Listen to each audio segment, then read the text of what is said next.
below him.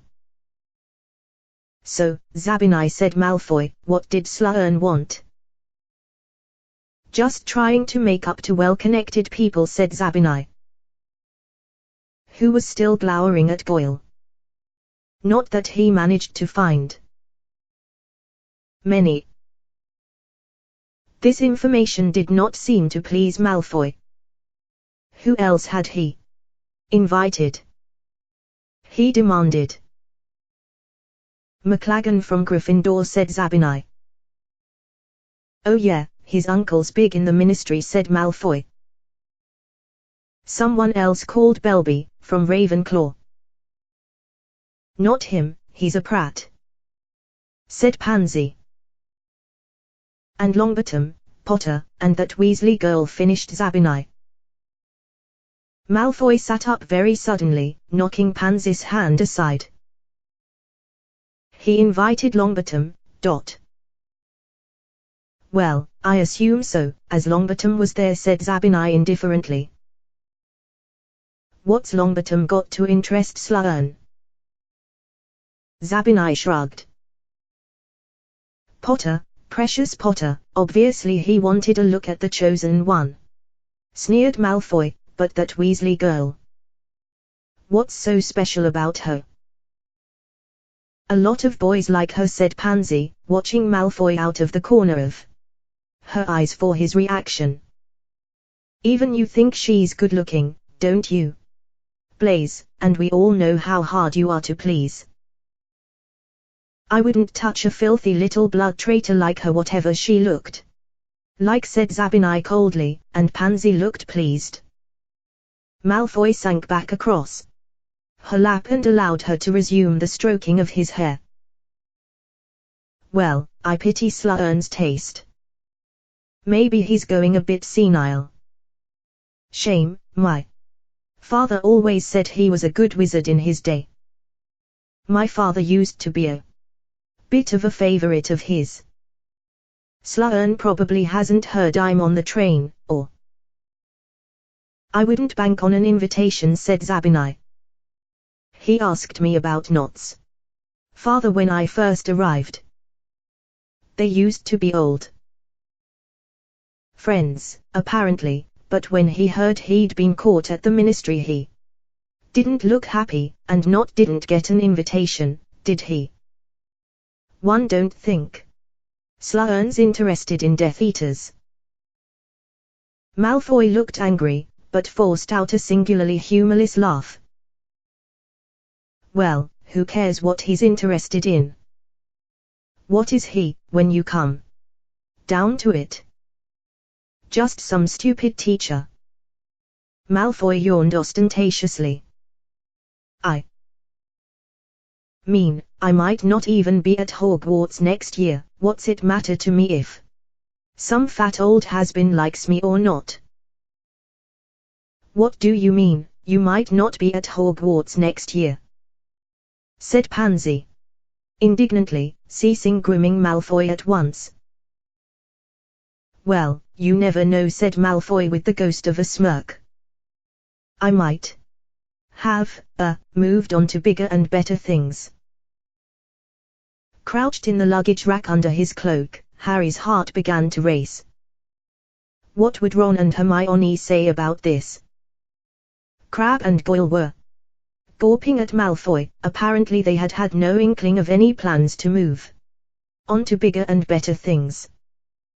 Even Zabinai had allowed a look of curiosity to mar his haughty features. Pansy resumed the slow stroking of Malfoy's hair, looking dumbfounded. "Do you mean?" Malfoy shrugged. "Mother wants me to complete my education, but personally, I don't see it as that important these days. I mean, think about it. When the Dark Lord takes over, is he going to care how many owls or N.E.W.T.S anyone's got? Of course he isn't. It'll be all about the kind of service he received, the level of devotion he was shown. And you think you'll be able to do something for him?" asked Zabinai scathingly. 16 years old and not even fully qualified yet. I've just said, haven't I? Maybe he doesn't care if I'm qualified. Maybe. The job he wants me to do isn't something that you need to be qualified for, said Malfoy quietly. Crabbe and Goyle were both sitting with their mouths open like gargoyles. Pansy was gazing down at Malfoy as though she had never seen anything so awe-inspiring. I can see Hogwarts, said Malfoy, clearly relishing the effect he had created as he pointed out of the blackened window. We'd better get our robes on. Harry was so busy staring at Malfoy, he did not notice Goyle reaching up for his trunk. As he swung it down, it hit Harry hard on the side of the head. He let out an involuntary gasp of pain, and Malfoy looked up at the luggage rack, frowning. Harry was not afraid of Malfoy, but he still did not much like the idea of being discovered hiding under his invisibility cloak by a group of unfriendly Slytherins. Eyes still watering and head still throbbing, he drew his wand, careful not to disarrange the cloak, and waited, breath held. To his relief, Malfoy seemed to decide that he had imagined the noise. He pulled on his robes like the others, locked his trunk, and as the train slowed to a jerky crawl, fastened a thick new traveling cloak round his neck. Harry could see the corridors filling up again and hoped that Hermione and Ron would take his things out onto the platform for him. He was stuck where he was until the compartment had quite emptied. At last, with a final lurch, the train came to a complete halt. Goyle threw the door open and muscled his way out into a crowd of second years, punching them aside. Crabbe and Zabinai followed. You go on, Malfoy told Pansy, who was waiting for him with her hand held out as though hoping he would hold it. I just want to check something. Pansy left. Now Harry and Malfoy were alone in the compartment. People were filing past, descending onto the dark platform.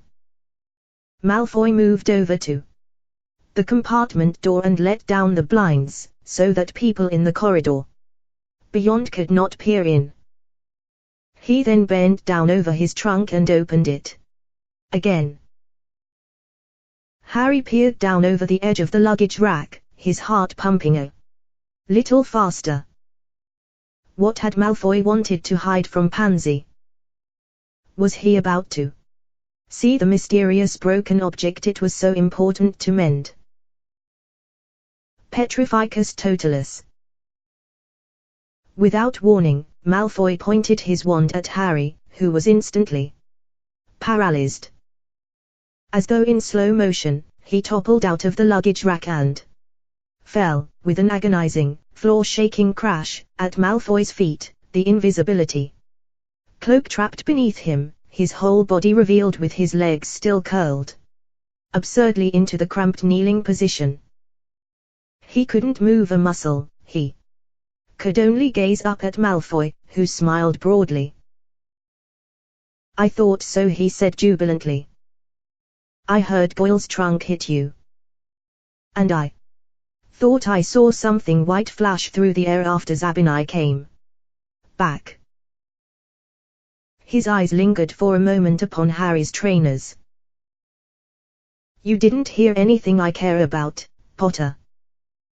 But while I've got you here. And he stamped hard on Harry's face. Harry felt his nose break, blood spurted everywhere. That's from my father. Now, let's see. Malfoy dragged the cloak out from under Harry's immobilized body and threw it over him. I don't reckon they'll find you till the train's back in London, he said quietly. See you around, Potter, or not?" And taking care to tread on Harry's fingers, Malfoy left the compartment. Chapter 8 Victorious Snape. Harry could not move a muscle.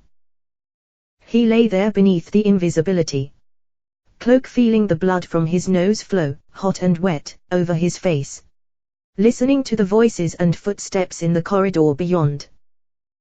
His immediate thought was that someone would surely check the compartments before the train departed again. But at once came the dispiriting realization that even if somebody looked into the compartment, he would be neither seen nor heard. His best hope was that somebody else would walk in and step on him. Harry had never hated Malfoy more than as he lay there, like an absurd turtle on its back, blood dripping sickeningly into his open mouth.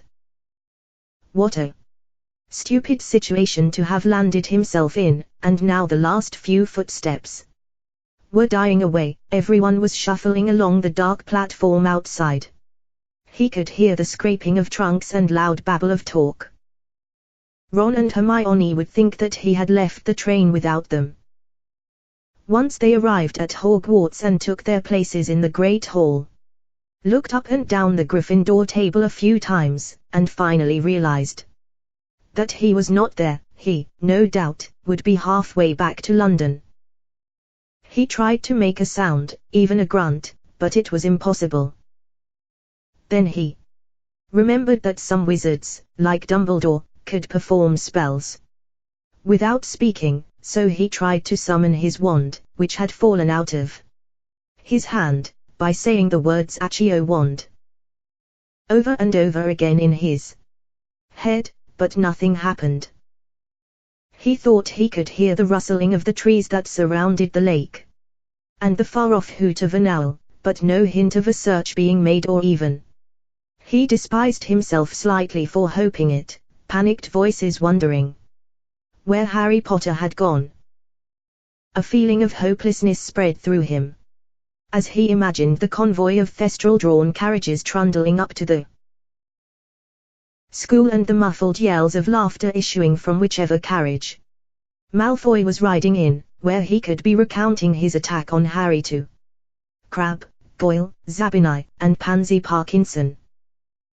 The train lurched, causing Harry to roll over onto his side.